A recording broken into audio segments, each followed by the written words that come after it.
त्रेता युग की बात है। सरयू नदी के किनारे कौशल नाम का एक प्रसिद्ध राज्य था, जहां अज के पुत्र राजा दशरथ राज करते थे। अयोध्या उस राज्य की राजधानी थी। यह नगरी 12 योजन लंबी और 3 योजन चौड़ी थी। नगर के चारों ओर ऊंची चौड़ी दीवारें थीं और उसके बाहर गहरी खाई। दीवार पर सैकड़ों शताग्नियां तोपें रखी थी।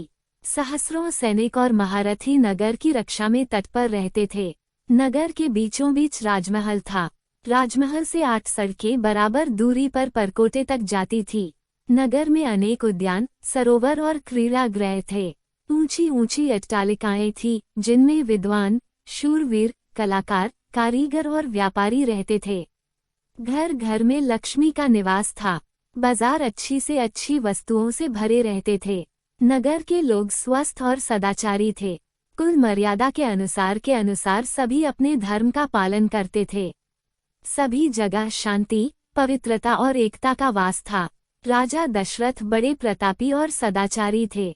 सगर, रघु, दिलीप आदि अपने पूर्वजों की तरह उनका भी यश चारों ओर फैला हुआ था।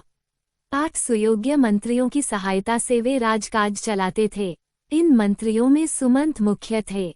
मंत्रियों के अतिरिक्त वशिष्ठ, वामदेव, जाबाली आदि राजपुरोहित भी राजा को परामर्श देते थे। इनकी सहायता से राजा सदा प्रजाहित के कार्यों में लगे रहते थे।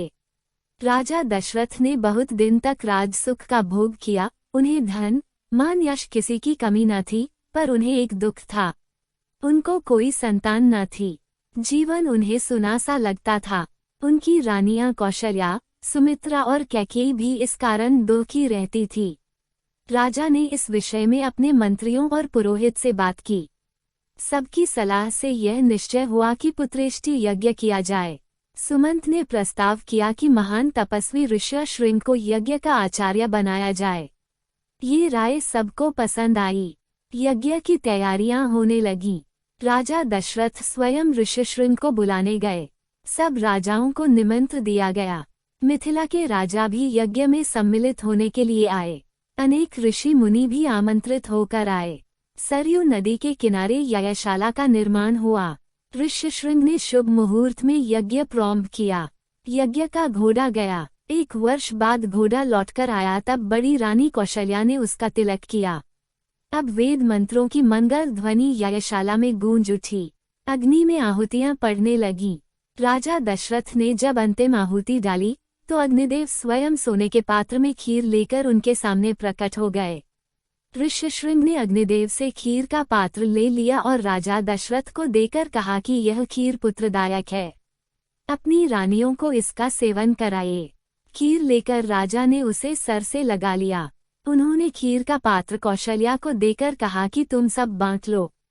कौशल्या ने आधी खीर अपने लिए रख लिया, शेष सुमित्रा को दे दी। सुमित्रा ने उस आधे भाग का आधा अपने लिए रखकर शेष कैकेयी को दे दिया। कैकेयी ने उसमें से आधी खीर स्वयं ले ली और आधी सुमित्रा को ही लौटा दी। समय आने पर चैत्र मास के शुक्ल पक्ष की नवमी को बड़ी रानी कौशल्या के गर्भ से श्रीराम ने जन्म लिया। इसी तिथि पर हम आज भी रामनवमी का पर्व मनाते हैं। मंझली रानी सुमित्रा के 2 पुत्र हुए, लक्ष्मण और शत्रुघ्न। कैकेयी के एक पुत्र हुआ, उसका नाम भरत रखा गया। रखा ने बड़ी धूमधाम से पुत्रोत्सव मनाया। राजमहल में मंगलाचार होने लगे और स्त्रियां बधाइयां गाने लगीं। देवताओं ने फूलों की वर्षा की।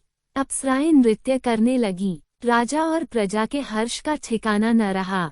चारों राजकुमार बड़े सुंदर थे। धीरे धीरे वे बड़े हुए और साथ साथ खाने खेलने लगे। चरों में बड़ी प्रीति थी। लक्ष्मण राम के साथ अधिक रहते और शत्रुघ्न भरत के साथ। चरों भाई जब अयोध्या की गलियों में खेलने निकलते, तब उन्हें देखकर ठगे से रह जाते। राम के रूप में अद्भुत आकर्षण था। उन्हें जो देखता वह देखता ही रह जाता।